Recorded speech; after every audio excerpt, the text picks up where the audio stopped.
नमस्कार सांग माने एक कौतूहलपूर्ण मजादार गप को आपण मानक स्वागत करुच्ची बापूजी कुमार साहू।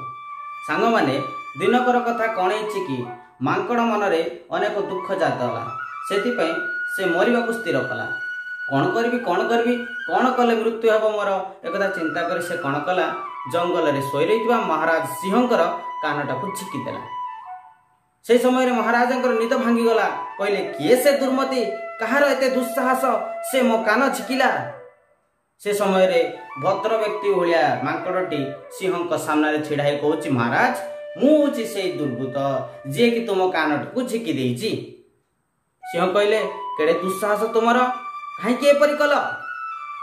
मांकड़टी कहला महाराज मोर कई सांग नाहंती मो मन बहुत दुखित मु चाहूँगी मरीजी निसंग जीवन मृत्यु सहित सामान ए जीवन थाई केते न थाई केते हेले आपण मते खाऊ नाहंती काहे की।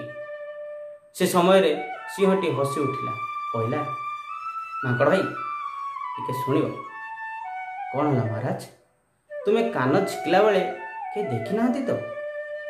मांकड़टी कहला नहीं तो महाराज कहीं देखि नाहंती मते बढ़िया मजा लागुछि तुम्हें मोर कानटा को झिक आहरी बढ़िया लगुछि। गपटी कहिबार अर्थ है कि सांग माने आमे अनेक समय भावुचु मोर कई सांग नाहंती मु बहुत दुखित अच्छी। अरे भाई तुम्हें नुह तुम भलिया जो माने भी एकुटिया अछंती समस्ते दुखरे अछंती। बणर राजा परा विरक्त अनुभव करुथिले सेति सांग माने आमे कौन करवा आमर पुराना सांग मानंको एमती टिके टिके फोन करथुवा बेले बेले तांकर कानटा को झिकी दउथबा चिड़ौथुवा मजा करुथुवा पुराना भूल गुड़ी को मने पकई हसुथुवा यही तो जीवन सांग माने। कौन करवा निजे हसवा अन्य मानक हसैवा।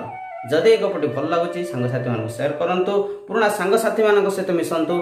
जय जगन्नाथ। पुणी एक नुआ गप को नहीं मु आसबि बापूजी कुमार साहू।